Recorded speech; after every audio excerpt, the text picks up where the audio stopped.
G'day, folks, and welcome back to AFL SuperCoach. Here, dialing in from Crete, Greece. The city specifically is Hania. Give you guys a bit of a look-see at the view. There you go. Looking good, aren't we? All right. I feel like it's turning into a little bit of a travel blog. I promise it's not. It's still a SuperCoach page. Just wanted to share with you guys where I'm at. All right. Now that's done. Let's get into the round review, shall we? So, scored the 2-4-8-4 this week just gone, which put me in the top 1%. We love that. Also, a really big rank jump, which I'm pretty stoked with. So, I've gone from I guess just high 16,000s into just high tens now. So that's now put me in the top 6%. And in terms of the rank that just the round, sorry, just gone, put me in the top 1,000 for the round, which is a much better performance than last week. Got the 7 league wins, 7 out of 7. Can't complain with that. And yeah, really content and happy with how the team went this past week, and I'll get into it as well. All right, the confetti showers, don't we love that? We love it. We love it a lot. All right. Okay. So again, if you didn't tune into my previous video, I'm actually on the one screen traveling overseas at the moment with my wife. So just bear with me. It will be a bit fiddly. There might be some things you don't see and do see, etc. But I'm trying my best on the one screen. I usually have 3 screens back at home. So yeah, thank you for bearing with me. And then hopefully you can still get something out of the video. So what I'll do is I'll undo changes. So that way it brings up my team exactly as it was last round. Bear with me. All right, we'll start in defense. So, good old Wanganin Milera, the GOAT, apparently. Had a really shocking game. From what I understand, he was tagged by Mullen and tagged clearly very well. Most people that are at the top, I think, would have him. But still a really shocking score by someone who, no doubt people would have traded into him with the Butters trade and probably used 50 grand to get to him from Butters, and they would have been spewing because they would have gone, they had the opportunity to go somewhere else. But a really shocking score from Naz, no hiding. He has had a generational run the last, 4 weeks, but still, there's for an Uber premium, there's no real, how do I put it? No real excuse for going 57. Put it that way.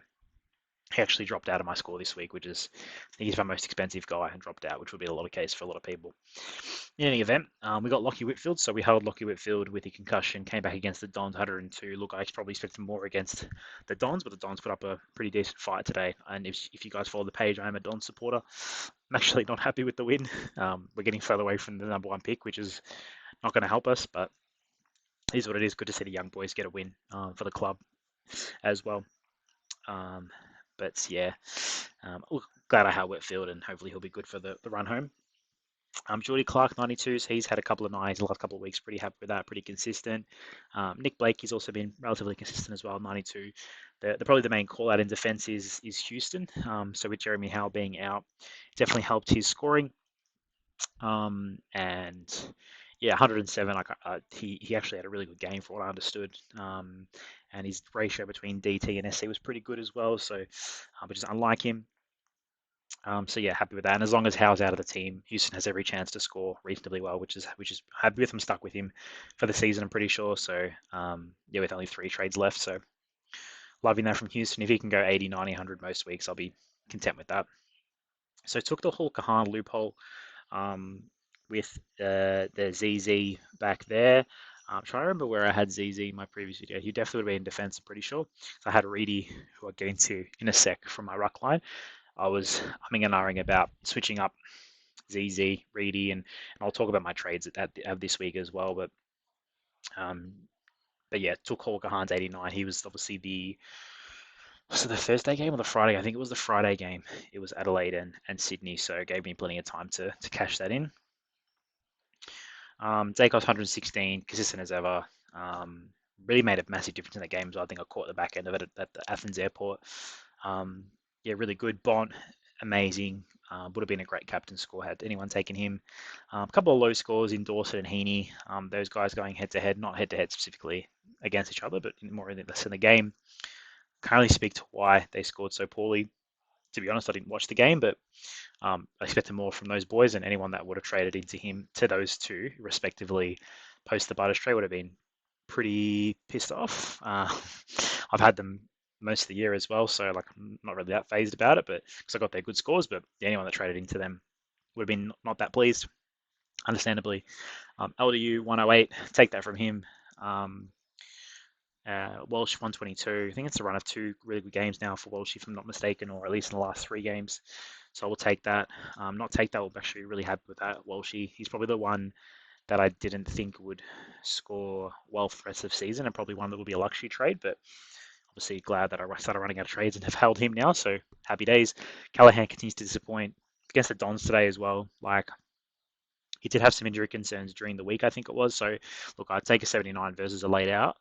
But I'm not really sure what's happening with Callahan. He's been really underwhelming, if I'm being completely honest. So you're going to get a look-see into one of my trade-ins. So Caleb Sarong, I traded in Caleb Sarong this week.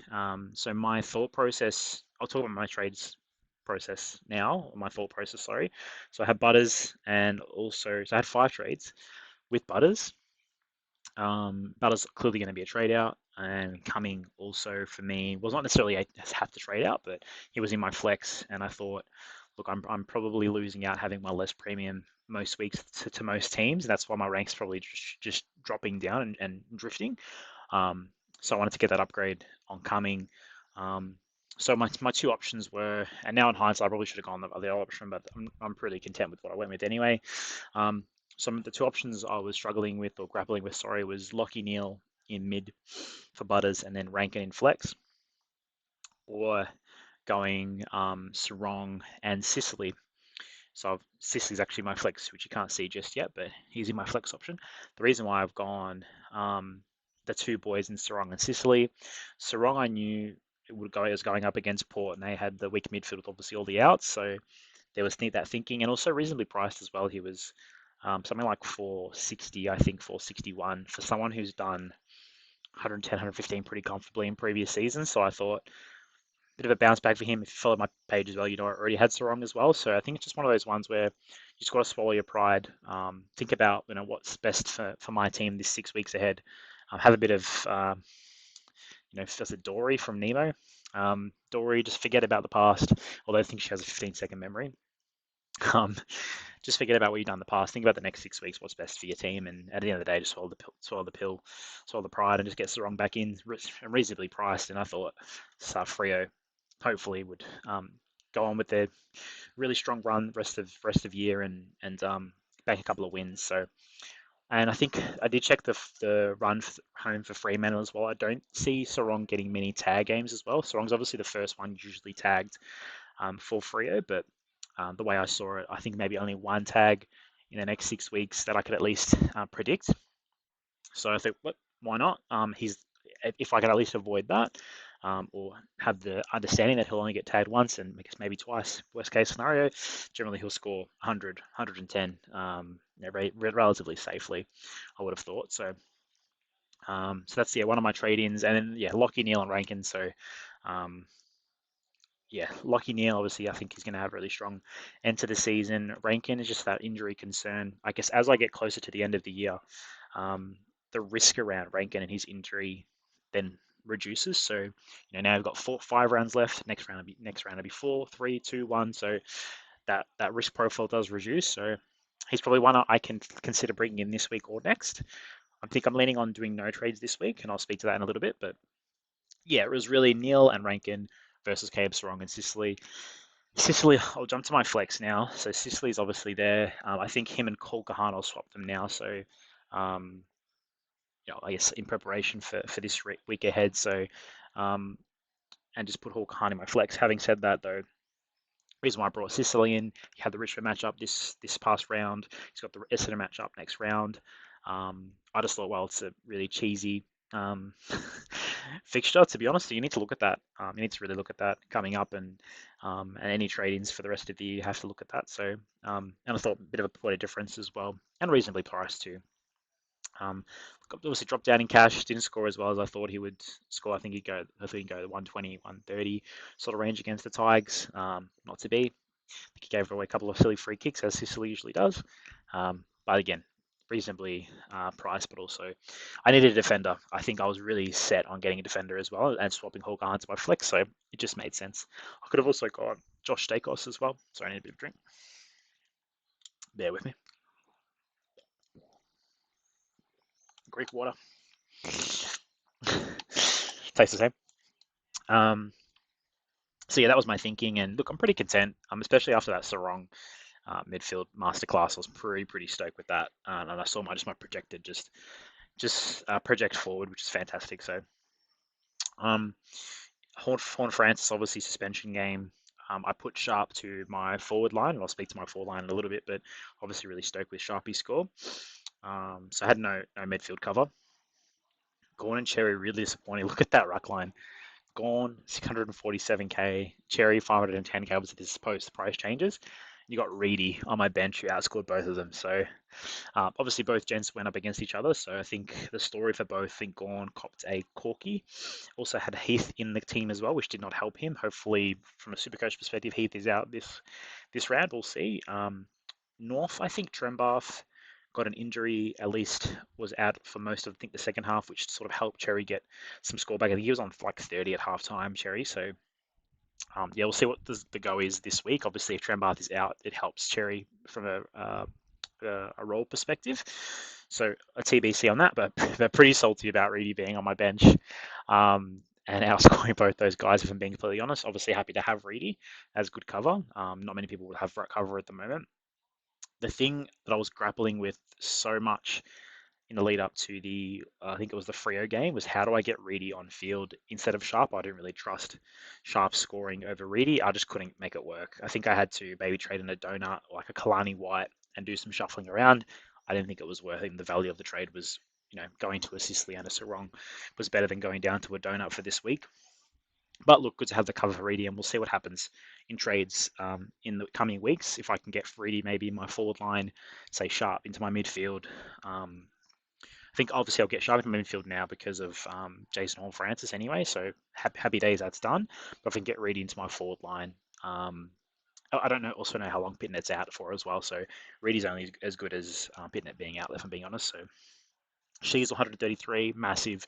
The MVP for this week, Rowan Marsh, 169 as VC. I think he may be the highest scorer for the round. I'm not 100% clear on that, but surely he'd be close, if not the highest scorer. He's been massive last couple of weeks. I'm so grateful I traded him in, took the chance. Look, and TDK might be back as early as next week. I think his recovery time frame is 1 to 3. So we'll see. Hopefully it's a 3. And yeah, obviously against that Geelong matchup. So bank that, obviously. And yeah, that really set up my week. And it probably was the main difference between myself and a lot of teams this week. Does 113, just strong as ever. Pick 126, finally good game from him. Petrarca, you're nowhere, mate. I don't know what's going on with you and your team. I can't even bother speaking about you anymore. Sharpie, I was trying to spend a bit more time on Sharp. I'd rather speak about Sharp than Petrarca. 99, I was into the radio because I don't have KO here in Crete, listening to most of the game, and Sharpie was just sounding like he was everywhere. Absolute bull. Loving his work, and I think it's his highest score for the year, if not mistaken. Hopefully, he can keep that role and be a really good bench cover for us, both in the midfield and forward slot. Loving that, and obviously looped his score in, more so to loop Marshall's captain score, but got Sharpie anyway. And again, Sicily in my flex. So that's the team, guys, and how we went this week. And clearly, a couple of point of differences, a couple of main call outs would be, Houston going the 107, banking Hawker Hahn score. Sarong in midfield, and Marshall VC, and Sharpie probably as well, and Sick Dog as well. And you can see how like my team now, my floor is starting to raise, I think, as well. With Naz dropping out, had I had like say an Edwards on field, which I may have historically had Edwards on field, it would have been a lot worse because I would have had to have Naz's score in my 22. but obviously now it's dropped out. So let's get set up for this week coming up. Let's swing Horn Francis to the forward line.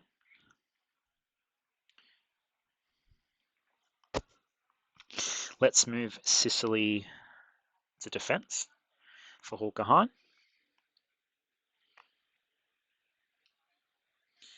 Put Sicily on field.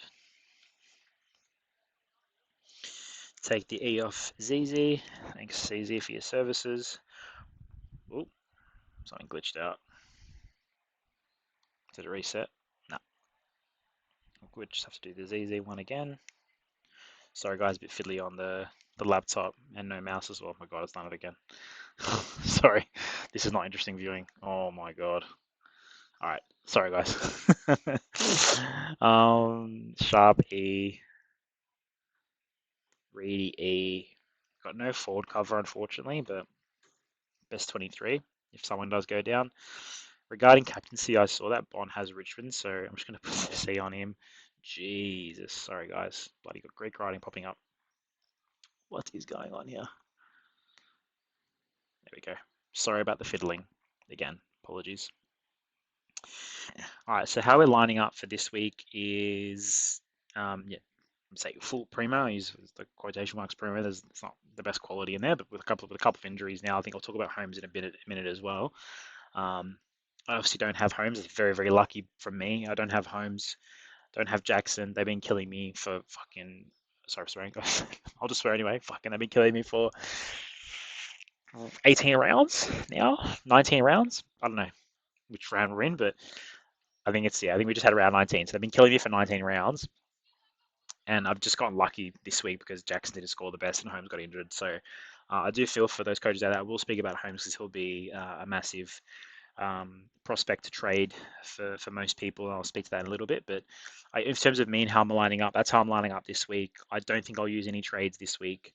I don't know who'll put the VC on. I think Gorn has a soft matchup as well from memory. Let me put Geelong. Yeah, so he's got the same matchup as Romo did this week. So I think I'll go VC. Depending on the matchup times, I'm not going to waste too much of your time too much of your time, guys, checking the matchups. But whoever's earlier, I'll put them VC between those two boys, between Bond and Gorn. Obviously, if Max Heath is in the team, I will not be going Gorn. I don't think it's a little bit too risky. Who she's up against? She's up against St Kilda. That's a nice one as well. So yeah, that's probably how I'll line up. Won't trade this week, I don't think. As tempting as it is, you've seen the injuries that people are copying left, right, and center. Obviously, the latest one's Holmes. It can easily be one of my players in any given time. I am tempted to do something with that flex spot, maybe a Rankin. I think I might wait one more week.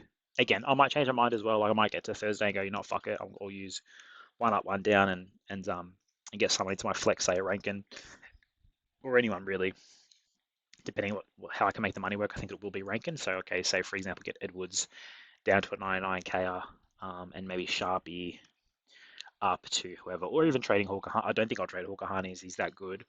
I think it would be between potentially like Edwards and Sharp out. But again, I'm losing cover as well, which is pretty shit. So Reedy's getting up there in terms of price as well if Pitnet stays out. So yeah, I think I'll wait this week. Pretty confident I'll wait this week for me.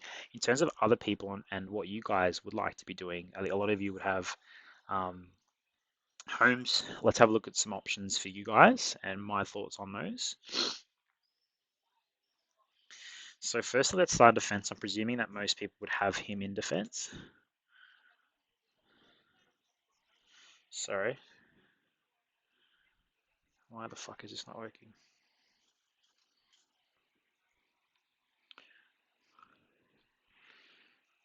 Why isn't filters working? Let me just refresh my page, guys. Sorry. This is not interesting viewing.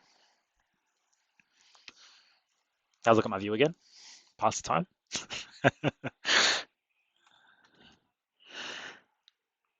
It's just loading. You guys can see that. Welcome to SuperCoach.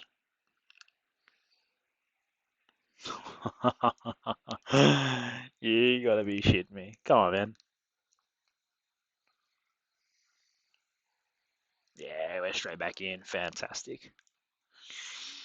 Sorry about that, guys. And I'm not going to be able to edit the video. I'm on holidays. I'm just as soon whatever is in this video is coming straight onto YouTube for your guys' pleasure.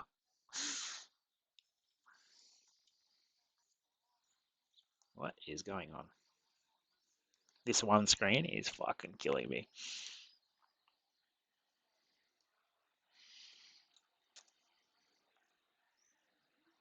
Can I fucking filter? Sorry, guys, I'm starting to lose it. Oh, it's on the far right side. That's why I can't see it. User error.